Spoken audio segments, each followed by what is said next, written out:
면에 이제 하나님께서 소명하는 것입니다.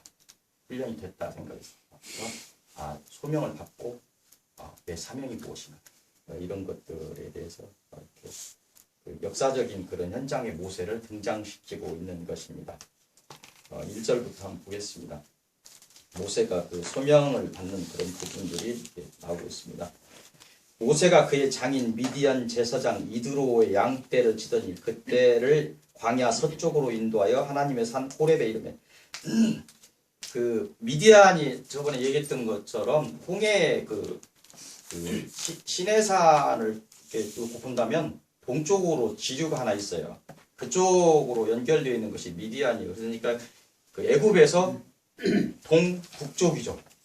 이렇게 거기서 지금 미디안인데 이 호렙산, 이 시내산 쪽으로 서쪽 방향으로 내려갔다는 얘기입니다. 서쪽으로 인도하여 하나님의 산 호렙에 이르매 여호와의 사자가 떨기나무 가운데로부터 나오는 불꽃 안에서 그에게 나타나시니라. 그가 보니 떨기나무에 불이 붙었으나 그 떨기나무가 사라지지 아니하는지라. 이에 모세가 이르되 내가 돌이켜 가서 이 큰 광경을 보리라. 떨기나무가 어찌하여 타지 않는고 하니 그때 여호와께서 그가 보려고 돌이켜 오는 것을 보신지라. 하나님이 떨기나무 가운데서 그를 부르시며 모세야 모세야 하시매 그가 이르되 내가 여기 있나이다.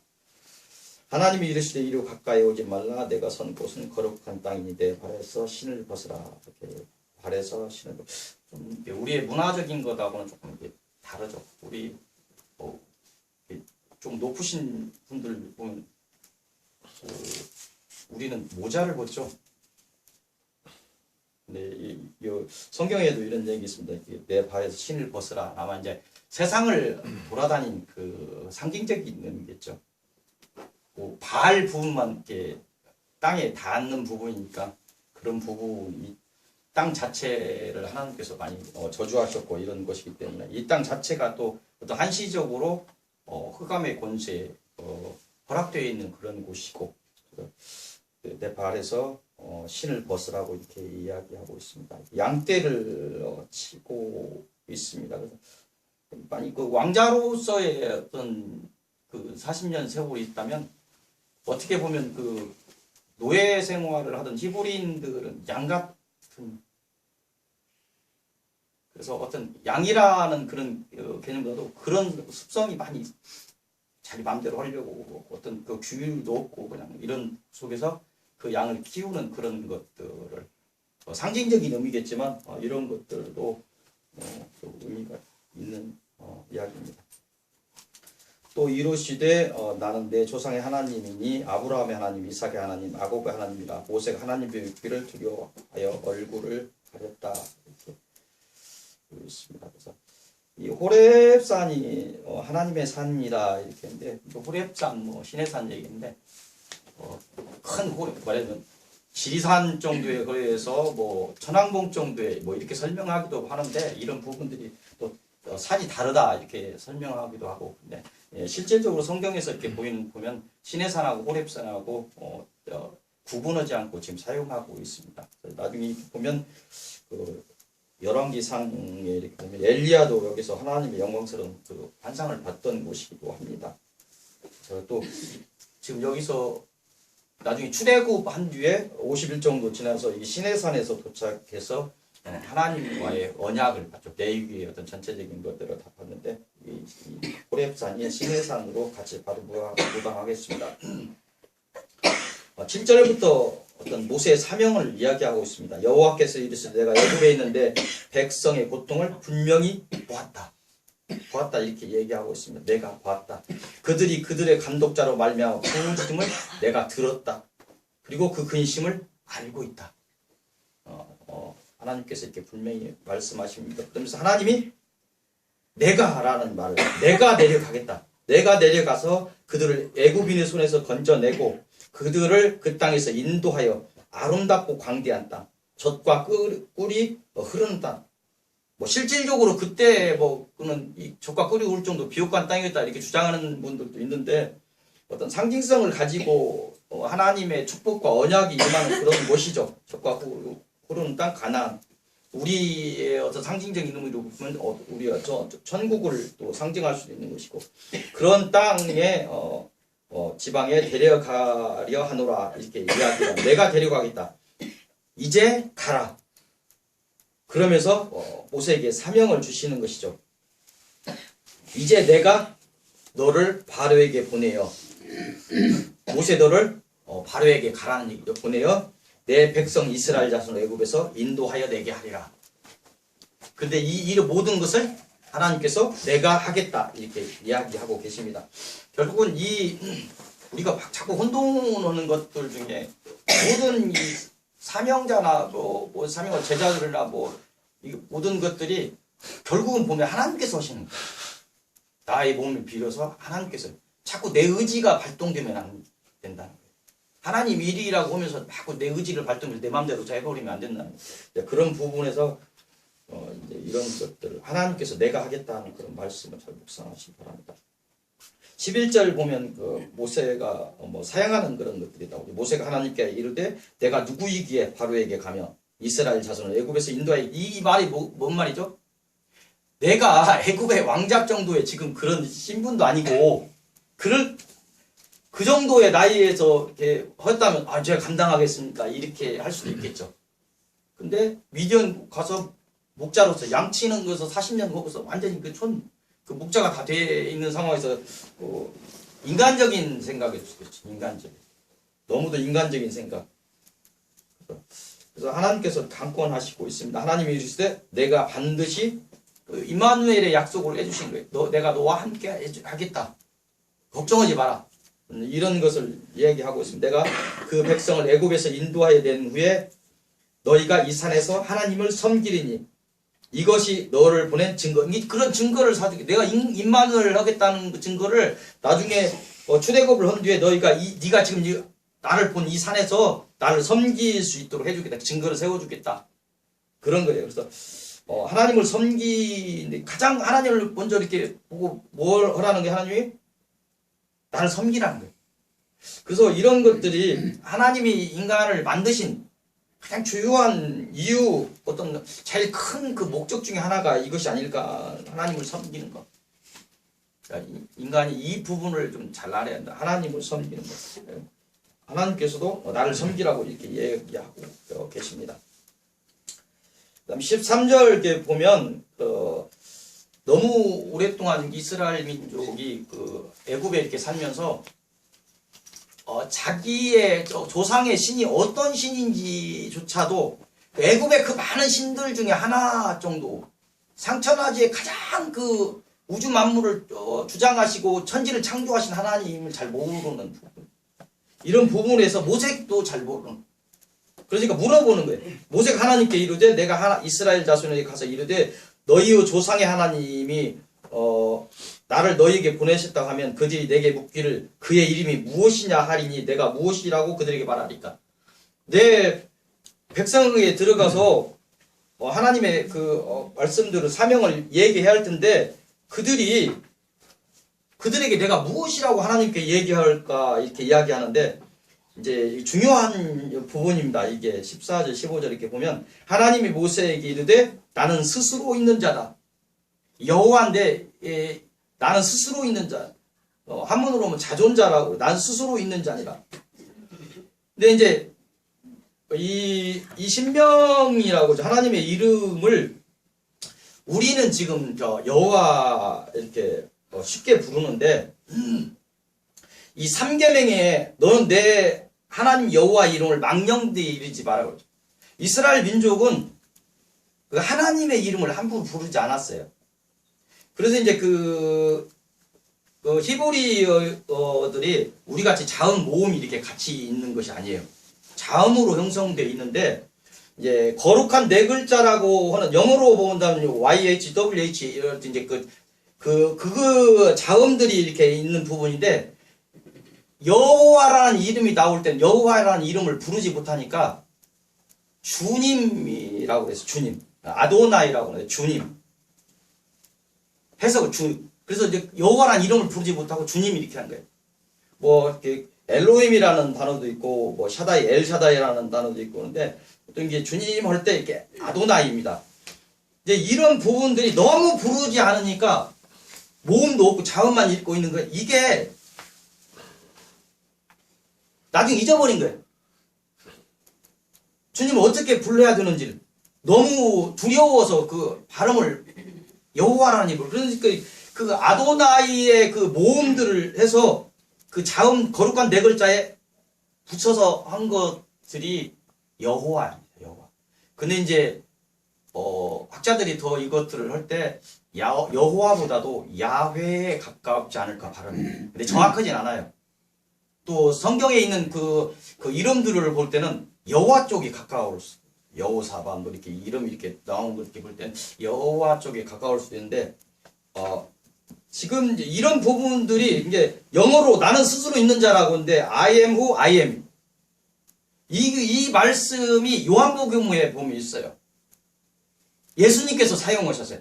그러니까 신성 모독으로 나는 양의 문이다. 나는 이런 부분이 나는 뭐뭐이다 이렇게 할 때 하나님 아니면 할 수 없는 그게 이제 헬라어로 오면 I am 이걸 에고 아이미 그럽니다. 에고 아이미인데 그 신성을 드러낼 때 사용하시는 단어입니다. 그래서 이런 부분들이 그래서 우리가 무엇을 좀 알아야 되냐면 하나님의 이름이 여호와예요. 야훼. 그러면 우리가 이렇게 성경에 있는 것들 뭐 이스라엘 민족의 그런 것 사람들처럼 막 그렇게 두려워할 필요까지는 없는데 하나님이 내 이름이 여호와라고 말씀하셨다. 스스로 있는 자 이렇게 말씀하셨는데 그러면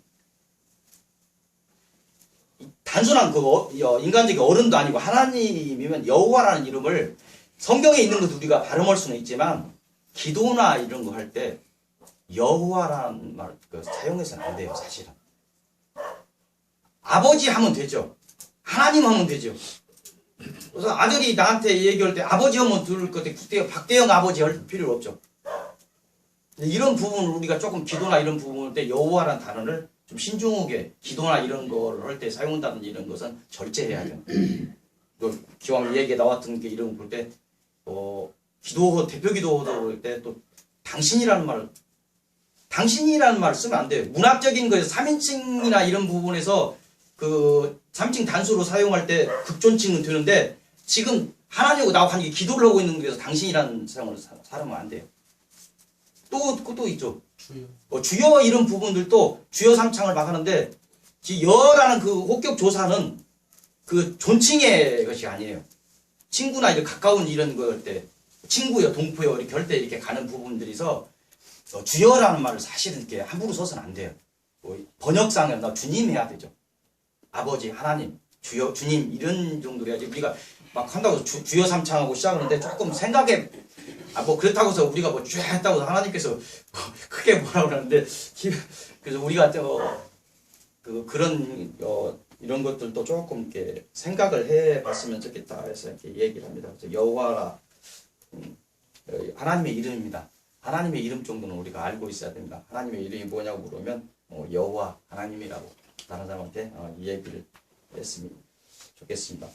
15절입니다. 하나님이 또 모세에게 이르시되 너는 이스라엘 자손에게 이같이 이르기를 너희 조상의 하나님 여호와 곧 아브라함의 하나님 이삭의 하나님 야곱 하나님께서 나를 너희에게 보내셨다 하라. 이는 나의 영원한 이름이요 대대로 기억할 나의 칭언이라. 그러니까 여호와라는 이름도 사실은 하나님을 다 대변하는 이름이 아니에요. 어떤 이름 속에 갇혀 있을 수 있는 분이 아니라는 얘기예요. 다만 하나님께서 어떤 기호로 칭호로 이렇게 가르쳐 주신 이름인데 그래도 이제 이런 부분들이 그래도 하나님께 직접 가르쳐 주신 것이니까 하는데 함부로 불러서는 안 되는 이름입니다. 그래서 이제 16절에 이렇게 자신의 신명을 자기를 모세에게 어떻게 보면 계시하는 것이죠. 그래서 이제 이스라엘 백성에게 가서 하나님을 계시하라고 이렇게 명하고 있습니다.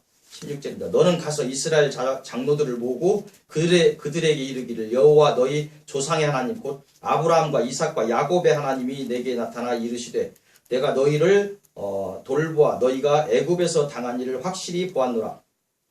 내가 말하였거니와 내가 너희를 애굽의 고난 중에서 인도하여 내어 젖과 꿀이 흐르는 땅 곧 가나안 족속, 헷 족속, 아모리 족속, 브리스 족속, 휘 족속, 여부스 족속 가나안 땅으로 올라가게 하리라 하셨다 하면 그들이 내 말을 들으리니 너는 그들의 예언이죠. 너희 그 이스라엘 가서 이야기하면 들을 것이다 이렇게 얘기를 하고 있습니다. 내가 너희를 애굽 고난 중에서 인도하여 들으라. 너는 그들의 장로들과 함께 18절입니다. 함께 애굽 왕에게 이르게 애굽 왕에 가라 이렇게 얘기합니다. 이르기를 히브리 사람의 하나님 여호와께서 우리에게 임하셨은즉 우리가 하나님 여호와께 제사를 드리려 하오니 사흘 뜰쯤 광야로 가도록 허락하소서 하라. 그리고 다시 또 예언하고 있는 것이죠. 내가 아노니 강한 손으로 치기 전에는 애굽 왕이 너희가 가도록 허락하지 아니할 것이다. 이렇게 예언을 하고 있습니다. 내가 손을 들어 애굽 중에서 여러 가지 이적으로 그 나라를 친 후에야 너가 너희를 보내리라. 결국은 10번, 9번의 재앙을 오고 9번은 안 되니까 마지막 그 재앙을 하죠. 출애굽으로 하는 그런 6월을 하는 그런 마지막 죽음의 재앙이 까지 얘기를 하고 있는 것입니다. 내가 애굽 사람을 이 백성에게 은혜를 입히게 할지라 너희가 나갈 때 빈손으로 가지 아니하리니 이런 부분들을 또 22절 보면 여인들은 모두 그 이웃 사람과 자기 집에 거류하는 여인에게 은폐물과 금폐물과 의복을 구하여 너희의 자녀를 꾸미라. 너희는 애굽 사람들로 몰품을 취하리라. 참 좀 어려울 수도 있는 부분이죠. 부분인데 이게 창세기 15장 13절 14절을 보면 이게 예언되어 있어요. 그냥 나오지 않으리라고 예언이 되어 있습니다. 이대로 나중에 이제 뭘 빼앗았다기보다도 이제 그만한 너희들이 노동을 했고 그만한 그 가치를 당당하게 요구하라. 그래서 이런 뜻으로 말씀하시는데 그런 이스라엘의 백성들 또 이제 노예로 있어서 아무것도 가지고 나오지 않았을 때의 어떤 문제점이나 여러 가지 어떤 부분에서 주님께서 허락하신 것으로 볼 때 이걸 가지고 자꾸 묵상하면 난해할 수도 있고 이상해질 수도 있는 것인데 그냥 이렇게 이 정도 선에서 이해하시기 바랍니다. 그래서 이제 모세를 소명하셨는데 모세를 소명하시고 하나님 나라는 자꾸 얘기하는 것처럼 말에 있지 않다. 하나님 나라는 말에 있지 않다.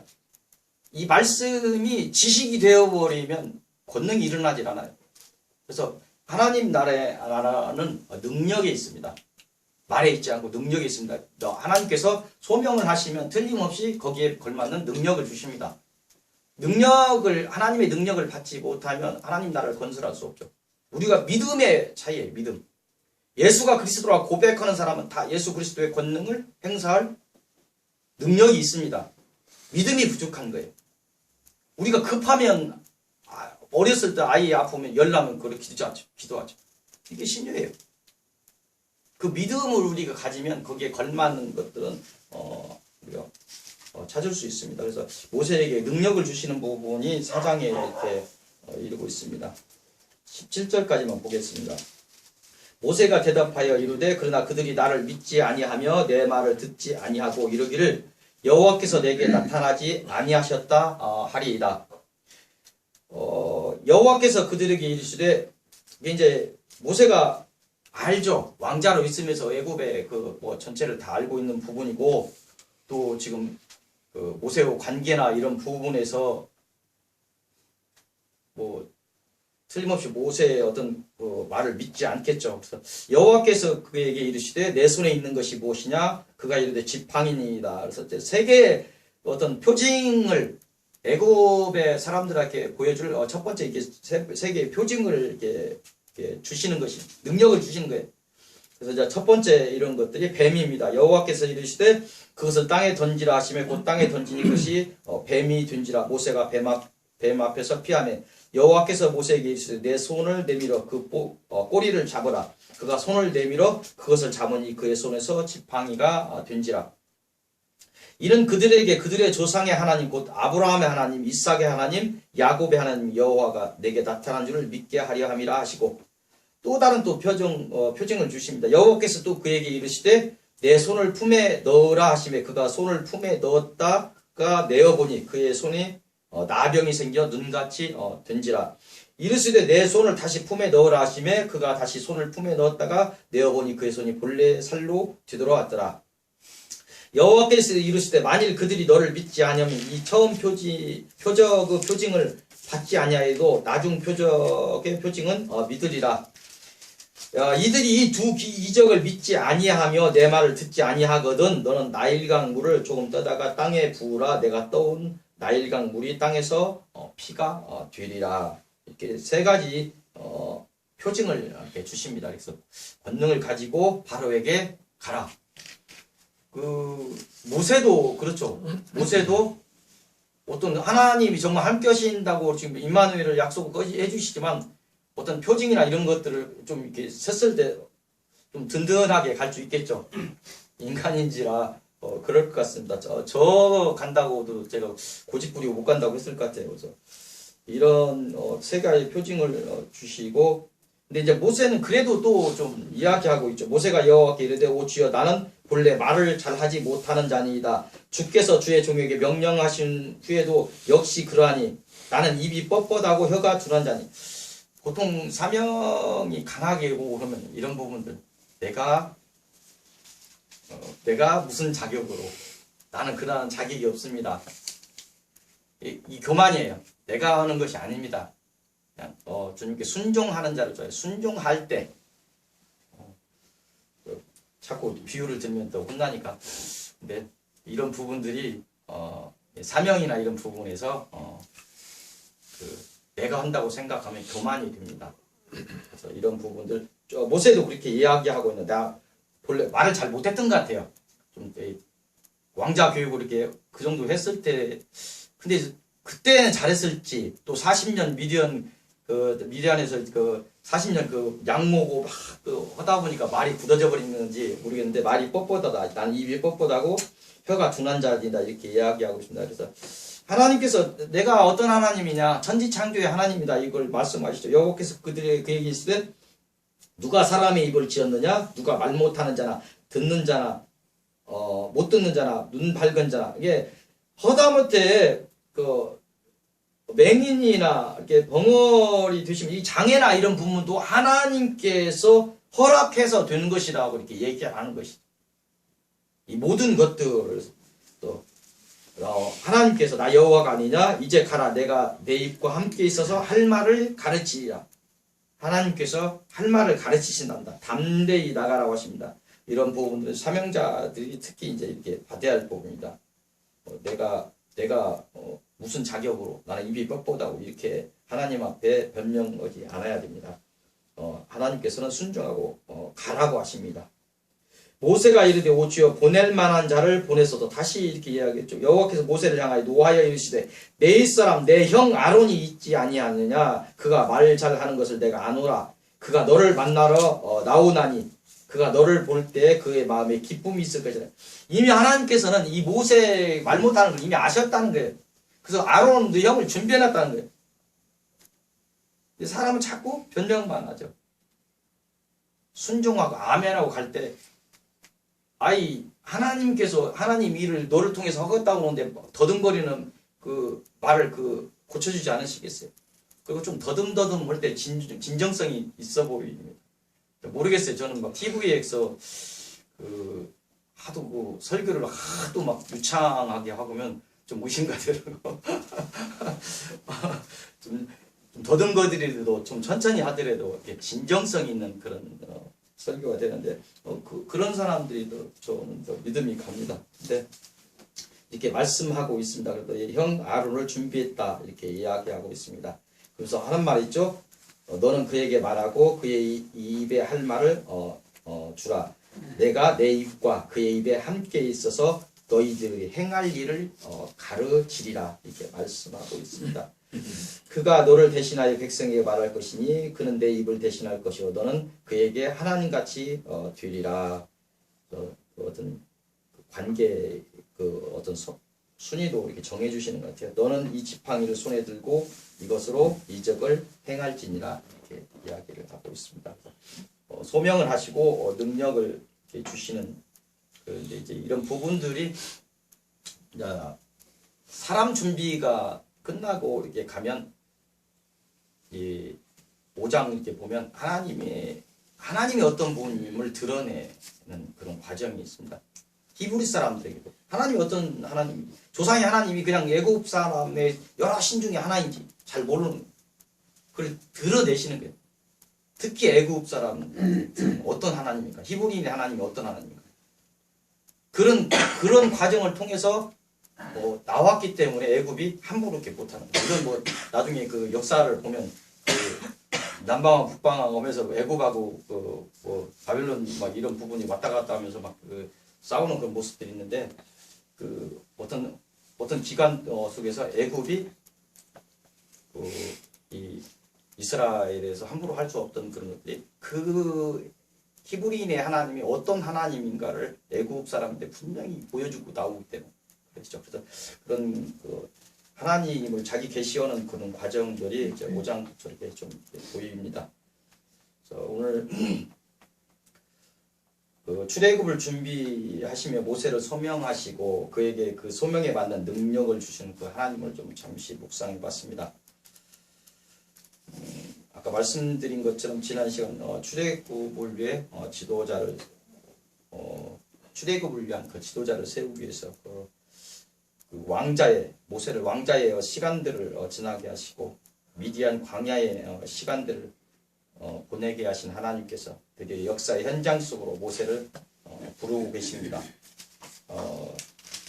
소명의 주체가 되시는 하나님께서 모세를 하나님의 산 호렙에 이르게 하시고 모세야 모세야라고 이렇게 부르시는 것입니다.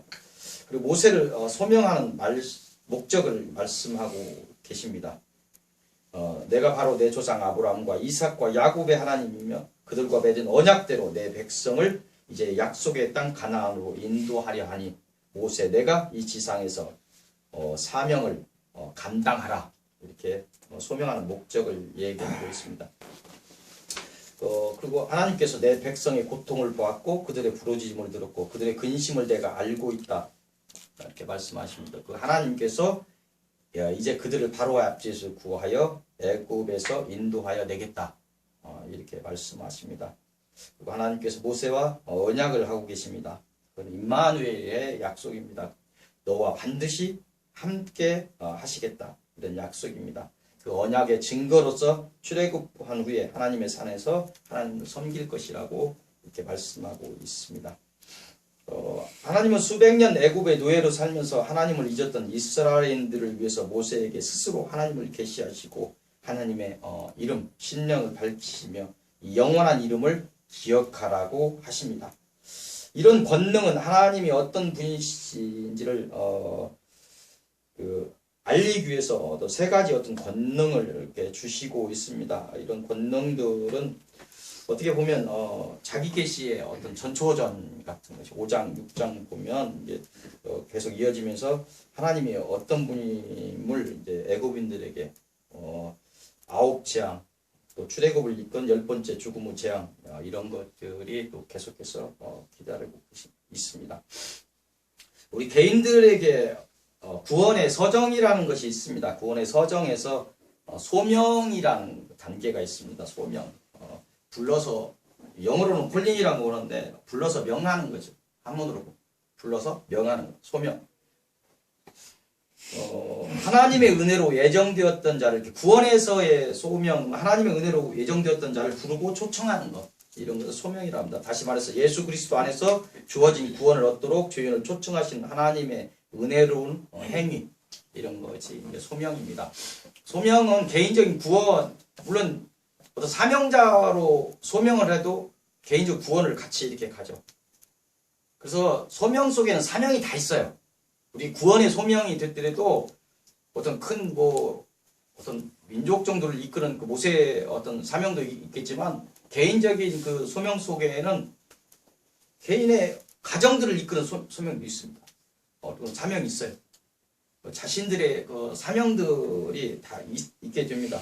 명령을 하기 때문에 이 소명이 그래서 이제 부르심과 명령이 함께한다. 그래서 이런 나는 뭐 사명자가 아니다 이런 것은 이야기할 수 없습니다. 개인적인 구원 속에도 그런 하다못해 가족의 구원이라는 그런 것도 이렇게 자기 명령 하나님께서 명령하고 있습니다. 그리스도인으로서 맡은 빛과 소금 역할을 삶 속에서 감당해야 됩니다. 이런 부분들이 각자의 달란트가 다 달라요. 각 달란트를 주신 이유들이 다 있을 거예요. 그 달란트를 하나님이 주신 달란트를 청지 개념으로 사용하고 소명을 감당하라고 다 달란트를 주십니다. 이렇게 찬양의 달란트도 주시고 요리의 달란트 다 이게 감당하면 되는 거예요. 이게 명령입니다. 이런 부분들이. 우리를 향한 주님의 소명은 무조건적인 은혜입니다. 주님의 일방적인 선택이고, 우리는 이런 것들에 대해서 감사하고 또 이렇게 감사해야 됩니다. 소명에 걸맞는 그리스도인이 되기 위해 주님의 은혜를 구하고 또 구해야 할 것입니다. 우리를 위해서 주님께서 주님의 권능을 우리에게 주시며 그 소명에 걸맞는 그리스도인으로 사명자로 살라고 이렇게 명령하고 있습니다. 그런 권능을 주시는 이유, 왜 소명을 하고 우리에게 권능을 주실까? 우리가 사용을 안 하지만 권능이 다 와 있습니다. 우리 믿음으로 사용하지 못하는 거예요. 그래서 왜 그러냐면 그 권능을 주시는 것들은 출애굽의 시기도 그 권능을 주지 않으면 표징을 삼지 않으면 애굽의 그 어떤 완악한 걸 꺾을 수 없죠. 이런 것인데 이 땅 또한 그 하나님을 부인하고 부정하고 하나님의 건설을 목숨 걸고 막는 악한 것들이 많습니다. 이런 영육간에 우리를 공격하는 것들이 굉장히 많아요. 또 단순한 뭐 질병일 수도 있고 영적인 문제로 오는 질병일 수도 있고 많이 있습니다. 그래서 권능을 우리가 받고 나가면서 영적인 것들을 꺾고 나가야 됩니다. 그래서 그런 권능을 하나님께서는 우리 소명한 사람들한테 다 권능을 주십니다. 아까 말씀드린 것처럼 하나님 나라는 말에 있지 않습니다. 이 땅에서도 주님의 권능으로 하나님 나라는 건설됩니다. 우리가 믿음을 가지고 그 주님의 권능을 사용하시기 바랍니다. 그리고 하다못해 자고 있나서 잠자리라도 뒤숭숭할 때도 그 명령 작은 것이라도 명령하면서 흑암 권세를 꺾는 그런 것들을 사용하십시오. 사용하면 할수록 힘이 생깁니다. 담대해지십시오. 물론 아프고 이런 부분들 병원에 가서 치유하고 이렇게 해야 되죠. 병원에 치유하는 중에서 기도를 하십시오. 자꾸 하셔야 돼요.